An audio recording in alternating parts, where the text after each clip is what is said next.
বিপিএফৰ বেছিভাগ নেতৃবৰ্গই আমাৰ ইপিপিএল দলত যোগদান কৰিছে। যিমান বিপিএফৰ নেতা আছিল, এই চন্দন ব্ৰহ্মই নহওক কিয়, এই খাম্পা বৰগোহাঁই নহওক কিয়, এই হিতেশ বসুমতাৰী, মাখন স্বৰ্গীয়াৰী, বহুত বাগা নেতাবিলাকে হাগ্ৰামা মহিলাৰ নেতৃত্বক বেয়া পায় যি দলটো তেখেতসকলে গঠন কৰিছিল, যি দলটো জন্ম দিছিল খাম্পা বৰগোহাঁই ছাৰহঁতে, চন্দন ব্ৰহ্ম ছাৰহঁতে, এই দলটো এৰি পেলাই ত্যাগ কৰি পেলাই তেখেতসকলে আজি ইপিপিএলত যোগদান কৰাৰ এটাই অৰ্থ যে হাগ্ৰামা মহিলাৰী ব্যৰ্থ হৈছে, তেখেতৰ নেতৃত্ব কোনেও ভাল নাপায়, তেখেতে এটা স্বৈৰাচাৰিতা নেতৃত্ব বহন কৰিছে বিপিএফত।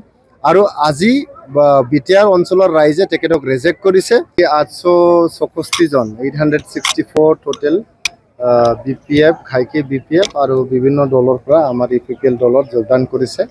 আমাৰ ইপিপিএল দলৰ নীতি আদৰ্শক ভাল পায় আৰু প্ৰমোদ বড়ো ছাৰৰ নেতৃত্বক ভাল পায়, ইউজি ব্ৰহ্ম ছাৰ, গোবিন্দ বসুমতাৰী আৰু ৰণগেৰা নাৰ্জাৰীৰ নেতৃত্বক ভাল পায়।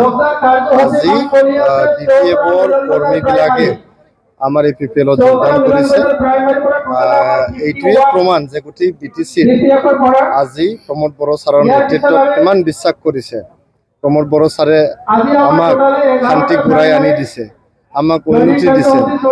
আমাৰ বড়োলেণ্ড অঞ্চলত যি হিংসাজৰ্জৰ অঞ্চল আছিলে, এইটো পৰিৱৰ্তন কৰি পেলাই আজি শান্তিপূৰ্ণ এটা অঞ্চলত তেখেতে এইটো পৰিণত কৰিছে।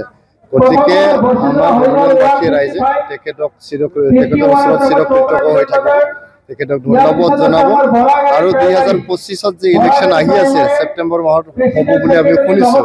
ছেপ্টেম্বৰ মাহত যেতিয়া ইলেকশ্যন হ'ব, আমাৰ প্ৰমোদ বড়ো ছাৰৰ নেতৃত্বতে বিটিআৰত আকৌ এবাৰ চৰকাৰ গঠন কৰিবলৈ গৈ আছে।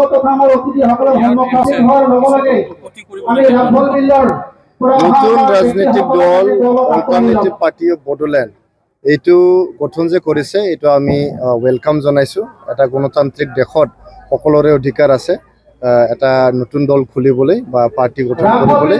খালি পাৰ্টি গঠন কৰাই নহয়, কোনোবা যদি ব্যক্তিগতভাৱে গণতান্ত্ৰিক প্ৰক্ৰিয়াত অংশগ্ৰহণ কৰিব বিচাৰে, ইণ্ডিপেণ্ডেণ্টলি নিৰ্বাচনত নামিব বিচাৰে, তেতিয়াও তেখেতৰ অধিকাৰ আছে, ইণ্ডিভিজুৱেল ব্যক্তিৰ অধিকাৰ আছে। এইটোতো মানে কেইজনমান মিলি পেলাই পাৰ্টি গঠন কৰিছে। খালি এইটোৱে কথা, তেখেতসকলৰ পাৰ্টিৰ নামটো অলপ ভাবি চিন্তি ৰাখিব পাৰিলে হয়।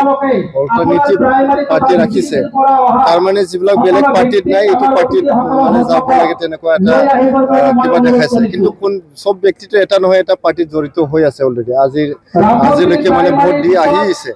গতিকে আৰু টাইমিংটো অলপ লেট হ'ল, নিৰ্বাচন আহি আছে, 5 মাহ আছে নিৰ্বাচনত। এতিয়াহে কেন্দ্ৰীয় কমিটি গঠন কৰিছে, কেতিয়া জিলা কমিটি গঠন কৰিব, কেতিয়া সমষ্টি পৰ্যায়ৰ কমিটি গঠন কৰিব, কেতিয়া প্ৰাইমেৰী গঠন কৰিব, কেতিয়া বুথ কমিটি গঠন কৰিব। কমিটি গঠন কৰোঁতে নিৰ্বাচন আহি গুচি যাব। গতিকে টাইমিংটো অলপ মানে বেয়া হ'ল, লেট হ'ল বুলি মই ভাবোঁ। আৰু যেহেতু গঠন কৰিছে, মইতো ভাবোঁ ইয়াৰ কোনো প্ৰভাৱ নপৰিব। ইপিপিএল বুলি নহয়, কোনো পাৰ্টিৰে প্ৰভাৱ নপৰে। অল্টাৰনেটিভ পাৰ্টি অফ বড়োলেণ্ড, আপোনালোকে মোৰ কথাটো আজি ভাবি লওক বা আপোনালোকে মাৰ্ক কৰি থওক। ৰিজাল্ট যেতিয়া ওলাব, যিমান নোটাই পাব, নোটাতকৈ কম পাব অল্টাৰনেটিভ পাৰ্টি অফ বড়োলেণ্ডে।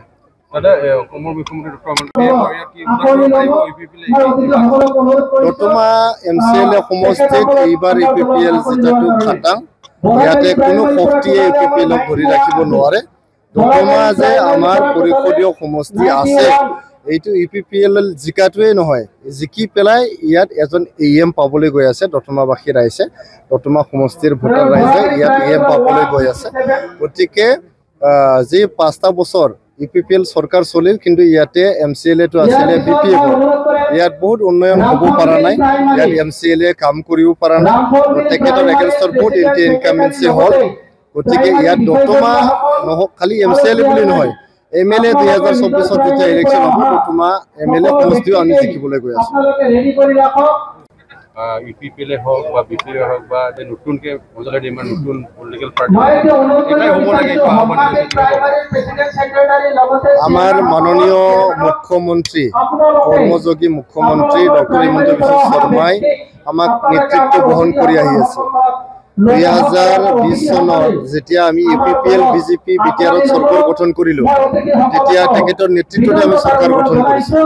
2021 চনত যেতিয়া অসম চৰকাৰ গঠন হ'ল আমাৰ ইয়াতে UPPL BJP আৰু AJP যে অসম চৰকাৰ গঠন হ'ল তেতিয়া তেখেতৰ নেতৃত্বতে গঠন হ'ল আৰু তেখেতৰ নেতৃত্বতে আমি নতুন দিল্লীত NDA চৰকাৰক সমৰ্থন জনাইছো UPPL আমাৰ দুজন MP আছে আমি NDA চৰকাৰক সমৰ্থন জনাইছো 2029 চনলৈকে গতিকে তেখেতে যদি কিবা এটা কথা কৈছে যে আমি সকলোৱে একেলগে মিলি পেলাই আমি বড়োলেণ্ডত ৰাজনীতিত নামিব লাগে বুলি কৈছে এইটো ভাল কথাই কৈছে আমি বহুলানি BPFৰ লগত আলোচনা কৰিলো আলোচনাত বহিলো মই নিজে আছিলো আলোচনাত আমি তেখেতসকলক অনুৰোধ জনালো যে আমি UPPL আৰু BPF একেলগে মিলি পেলাই আমি ৰাজনীতি কৰিব লাগে আমাৰ অঞ্চলটো বহুত সৰু অঞ্চল ইমান ডাঙৰ অঞ্চল নহয় 5টা জিলাৰ আমাৰ BTR অঞ্চলটো হয় এই 5টা জিলাত 2টা-3টা পাৰ্টি থাকাটো বাঞ্ছনীয় নহয় গতিকে আমি BPFৰ নেতৃত্বক অনুৰোধ কৰিছিলো যে আমি একেলগে মিলি পেলাই ৰাজনীতি কৰিব পাৰো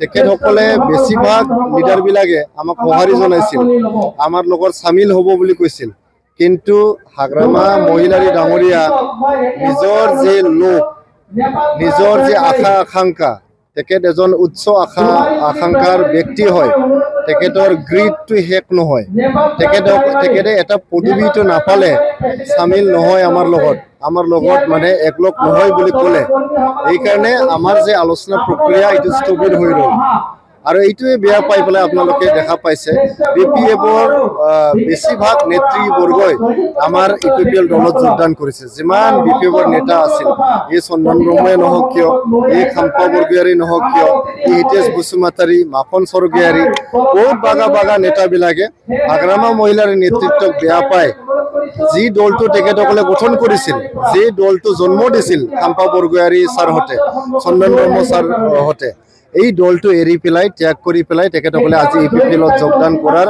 এটাই অৰ্থ যে হাগ্ৰামা মহিলাৰী ব্যৰ্থ হৈছে তেখেতৰ নেতৃত্ব কোনেও ভাল নাপায় তেখেতে এটা স্বৈৰাচাৰিতা নেতৃত্ব বহন কৰিছে BPFত আৰু আজি BTR অঞ্চলৰ ৰাইজে তেখেতক ৰিজেক্ট কৰিছে তেখেতে আজি আমাৰ BTR অঞ্চলৰ ৰাজনীতিৰ অতীত হয় আৰু আমাৰ UPPL আৰু প্ৰমোদ বড়ো ছাৰৰ ৰাজনীতি বৰ্তমান আৰু ভৱিষ্যত হয়